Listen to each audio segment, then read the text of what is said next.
brilliantly written articles. I can't hear you. One more time. It was the most unbelievably written article.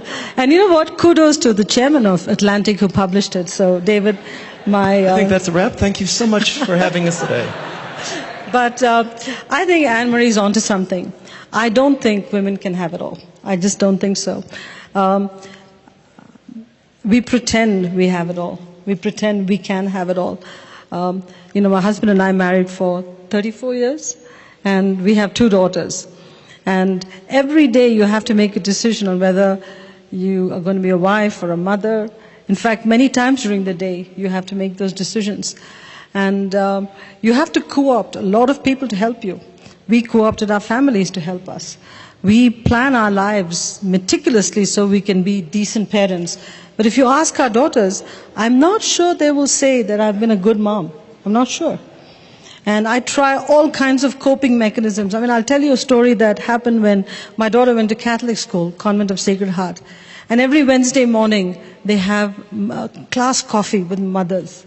Class coffee with mothers for a working woman. How is it going to work? How am I going to take off 9 o'clock on Wednesday mornings to go for a class coffee? So I miss most class coffees. My daughter would come home and she'd say, list of all the mothers that were there, and you were not their mom. First few times I would die with guilt. But I developed coping mechanisms. I called the school and I said, give me a list of mothers who were not there. So when she came home in the evening, she'd say, you were not there, you were not there. I said, Mrs. Rag wasn't there, Mrs. So-and-so wasn't there. So I'm not the only bad mother. You have to cope because you die with guilt. You just die with guilt. My observation, David, is that the biological clock and the career clock are in total conflict with each other. Total, complete conflict. When you have to have kids, you have to build your career. Just as you're rising to middle management, your kids need you because they're teenagers, they need you for the teenage years. And that's the time your husband becomes a teenager too. So he needs you. Sorry. They need you too. So what do? And as you grow even more, your parents need you because they're aging. So we're screwed. I mean, we cannot have it all. But you know what? Coping mechanisms. Train people at work. Train your family to be your extended family. When I'm in PepsiCo, I travel a lot, and when my kids were tiny, especially my second one, we had strict rules on playing Nintendo. She'd call the office. She didn't care whether I was in China or Japan or India, wherever. She'd call the office. The receptionist would pick up the phone. Can I speak to my mommy? Everybody knows if somebody says, can I speak to mommy, it's my daughter. So she'd say, yes, Tara, what can I do for you? I want to play Nintendo. And the receptionist has a set of questions. Have you finished your homework? You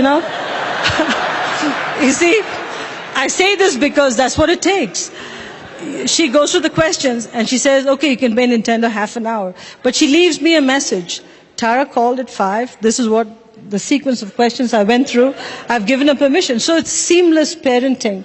But if you don't do that, I'm serious, if you don't develop mechanisms with your secretaries, with the extended office, with everybody around you, it cannot work.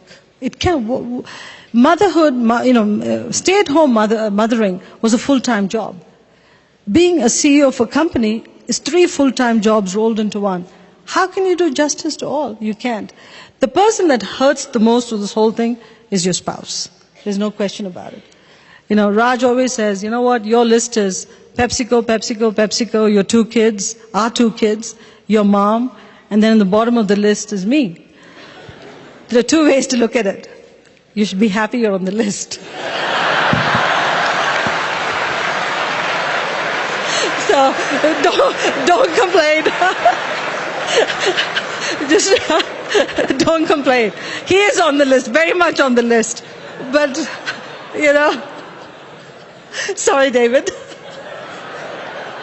It's just so reminiscent of my own life. So I've received word that we're supposed to close.